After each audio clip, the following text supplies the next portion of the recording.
خبر دی کہ ابو ہریرہ رضی اللہ تعالیٰ عنہ نے انہیں خبر دی کہ لوگوں نے پوچھا، یا رسول اللہ، کیا ہم اپنے رب کو قیامت میں دیکھ سکیں گے؟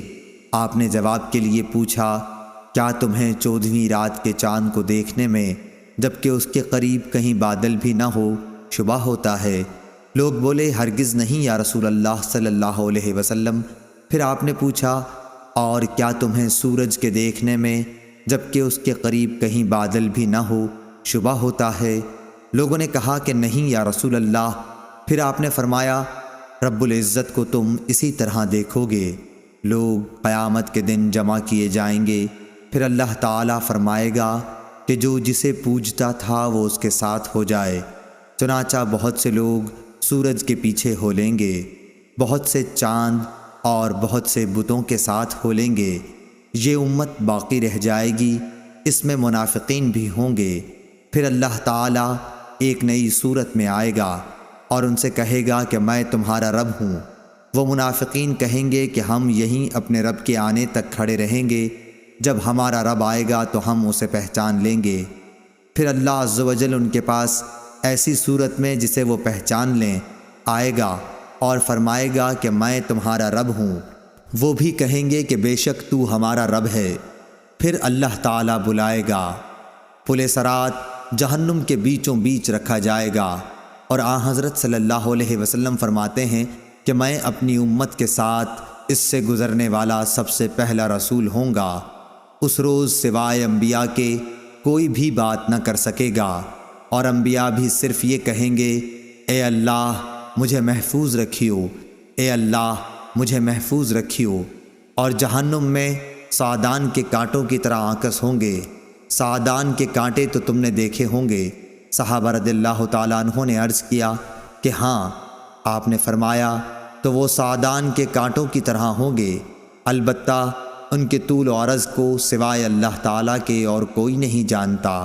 یہ آنکس لوگوں کو ان کے اعمال کے مطابق کھینچ لیں گے۔ بہت سے لوگ اپنے عمل کی وجہ سے ہلاک ہوں گے، بہت سے ٹکڑے ٹکڑے ہو جائیں گے، پھر ان کی نجات ہوگی۔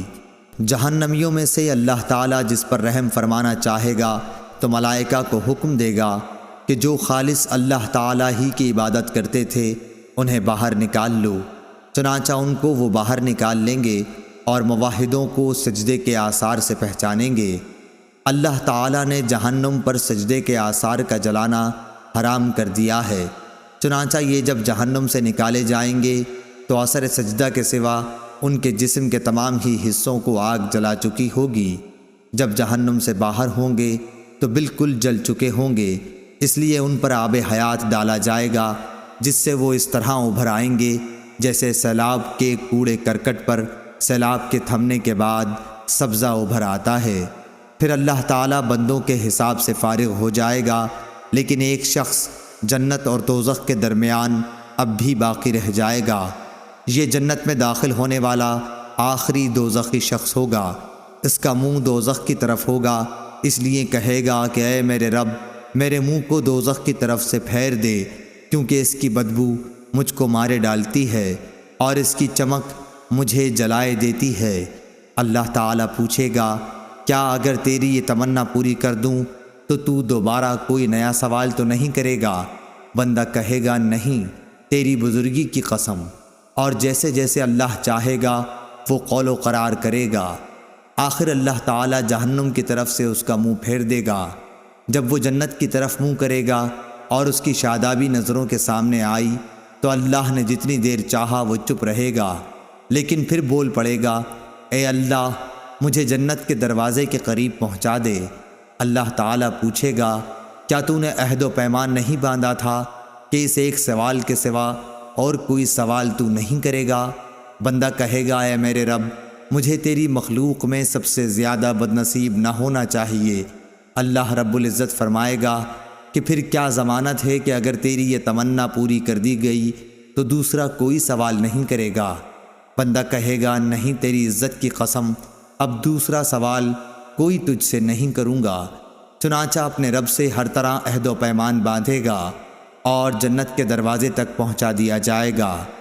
دروازے پر پہنچ کر جب جنت کی پہنائی، تازگی اور مسرتوں کو دیکھے گا تو جب تک اللہ تعالیٰ چاہے گا وہ بندہ چپ رہے گا، لیکن آخر بول پڑے گا کہ اے اللہ مجھے جنت کے اندر پہنچا دے۔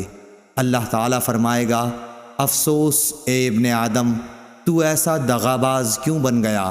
کیا ابھی تو نے عہد و پیمان نہیں باندھا تھا کہ جو کچھ مجھے دے دیا گیا اس سے زیادہ اور کچھ نہیں مانگوں گا؟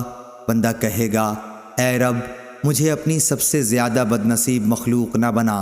اللہ پاک ہنس دے گا اور اسے جنت میں بھی داخلے کی اجازت عطا فرما دے گا، اور پھر فرمائے گا مانگ کیا ہے تیری تمنا؟ چنانچہ وہ اپنی تمنائیں اللہ تعالیٰ کے سامنے رکھے گا، اور جب تمام تمنائیں ختم ہو جائیں گی تو اللہ تعالیٰ فرمائے گا کہ فلاں چیز اور مانگو، فلاں چیز کا مزید سوال کرو۔ خود اللہ پاک ہی یاد دہانی کرائے گا، اور جب وہ تمام تمنائیں پوری ہو جائیں گی تو فرمائے گا کہ تمہیں یہ سب اور اتنی ہی اور دی گئیں۔ حضرت ابو سعید خدری رضی اللہ تعالیٰ عنہ نے حضرت ابو ہریرہ رضی اللہ تعالیٰ عنہ سے کہا کہ رسول اللہ صلی اللہ علیہ وسلم نے فرمایا کہ یہ اور اس سے 10 گنا اور زیادہ تمہیں دی گئیں۔ اس پر حضرت ابو ہریرہ رضی اللہ تعالیٰ عنہ نے فرمایا کہ رسول اللہ صلی اللہ علیہ وسلم کی یہی بات صرف مجھے یاد ہے کہ تمہیں یہ تمنائیں اور اتنی ہی اور دی گئیں، لیکن حضرت ابو سعید رضی اللہ تعالیٰ عنہ نے فرمایا کہ میں نے آپ کو یہ کہتے سنا تھا کہ یہ اور اس کی 10 گنا تمنائیں تجھ کو دی گئیں۔ صحیح بخاری حدیث نمبر 806۔